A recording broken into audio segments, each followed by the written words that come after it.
নমস্কার বন্ধুরা, সবাইকে মানসীস লাইফস্টাইলে স্বাগত। আজকে আমি একটা খুব পুরানো দিনের রান্না তোমাদের সঙ্গে শেয়ার করব, যেটা আমি আমার ঠাকুমা দিদাদের থেকে শিখে এসেছি। আর এটা সাধারণত যারা গ্রাম বাংলায় বাস করে তারাই এইটা জানবে। চলো আমি কি রান্না করব তোমাদেরকে দেখাবো তো বটেই। আর তার আগে চলো আমি যেটা রান্না করব সেটা আমার বাগান থেকে কেটে নেবো। এসো।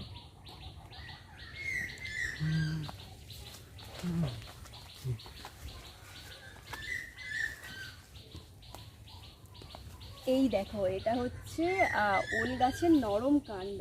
এটা কিন্তু রান্না করে খাওয়া হয়। চলো আমি এটা প্রথমে কেটে নিই।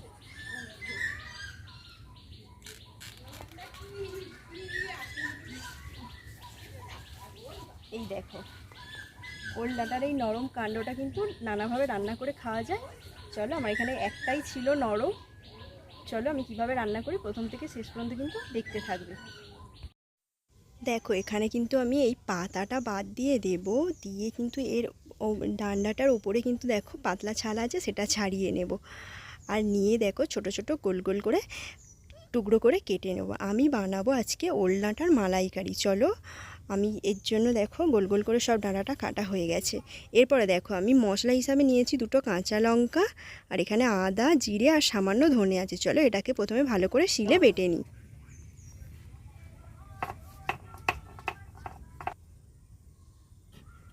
দেখো, মশলা বাটা হয়ে গেলে, যেহেতু মালাইকারি করব তাই একটু নারকেলও কিন্তু ভালো করে কুড়ে নিতে হবে। তাই একটু নারকেল ভালো করে আমি কুড়ে নেব।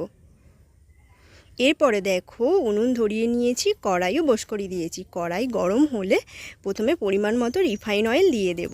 দেখো তেল গরম হয়ে গেছে, সামান্য একটু হলুদের গুঁড়ো দিলাম।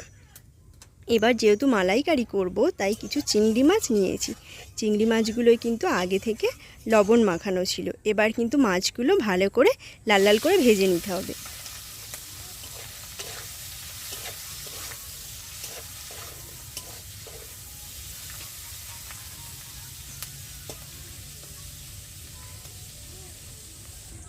দেখো এখন মাছগুলো কিন্তু লাল লাল করে ভাজা হয়ে গেছে। এবার আমি এই চুবড়িটায় মাছগুলো তেল থেকে তুলে নেব।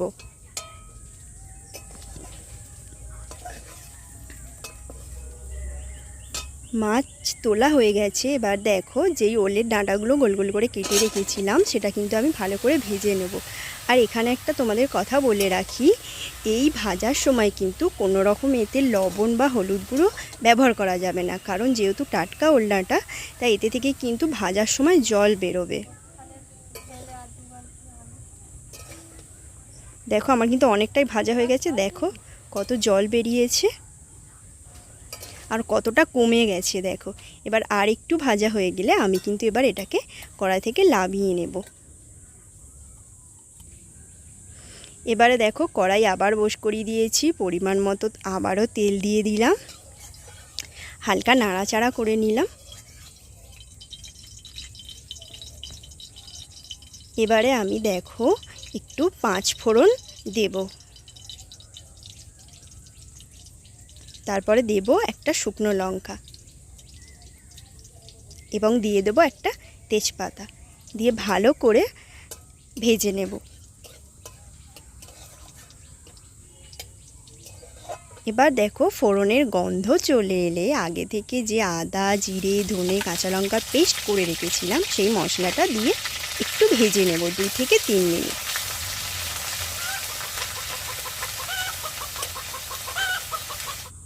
দেখো মশলা এখন ভাজা হয়ে গেছে। এবার এক এক করে গুঁড়ো মশলাগুলো দিয়ে দেব।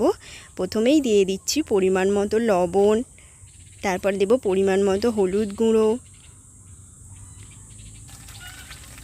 এরপর যেহেতু কাঁচা লঙ্কা দিয়েছি তাই রঙের জন্য সামান্য একটু লাল লঙ্কার গুঁড়ো দিলাম এবং স্বাদের জন্য একটু চিনি দিলাম।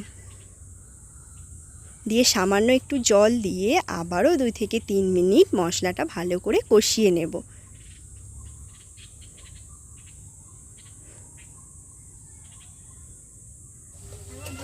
দেখো এখন মশলা কষানো হয়ে গেছে, মশলা থেকে দেখো সুন্দর তেলও ঝরে গেছে।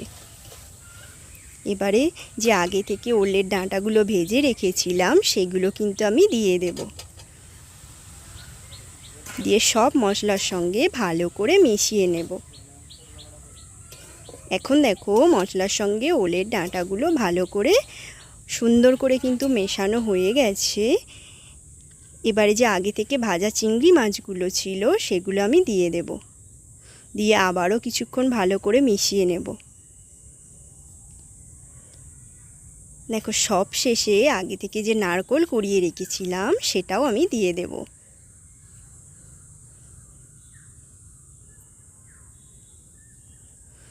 দেখো এবার নারকেল কোড়াটাও কিন্তু ভালো করে 2 মিনিট ধরে মিশিয়ে নেব।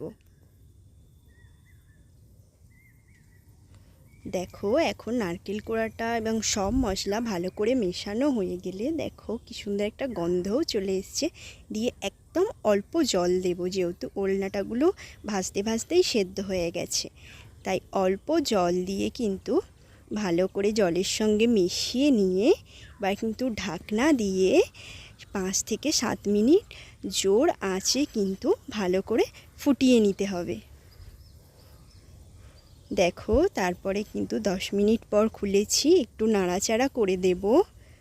দেখো জলও কিন্তু অনেকটা কমে গেছে, একটু ঘেঁটে দিচ্ছি। দেখো একদম নরম হয়ে সেদ্ধও হয়ে গেছে, একটু ভালো করে ঘেঁটে দিতে হবে।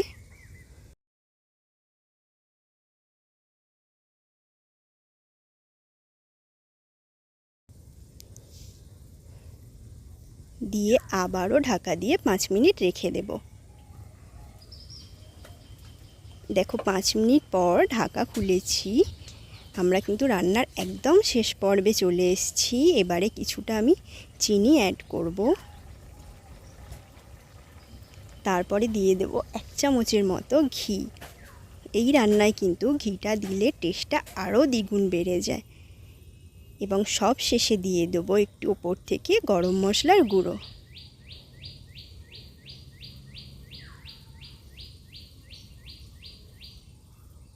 দিয়ে ভালো করে নেড়ে চেড়ে এবার কিন্তু আমি এটা নামিয়ে নেব। দেখো মালাইকারিটা দেখতে কত সুন্দর হয়েছে। এখন কিন্তু আমি গরম ভাতে পরিবেশন করে নেব। তোমাদের যদি রেসিপি ভালো লাগে অবশ্যই লাইক শেয়ার কমেন্ট করে এবং চ্যানেলটি সাবস্ক্রাইব করে দিই।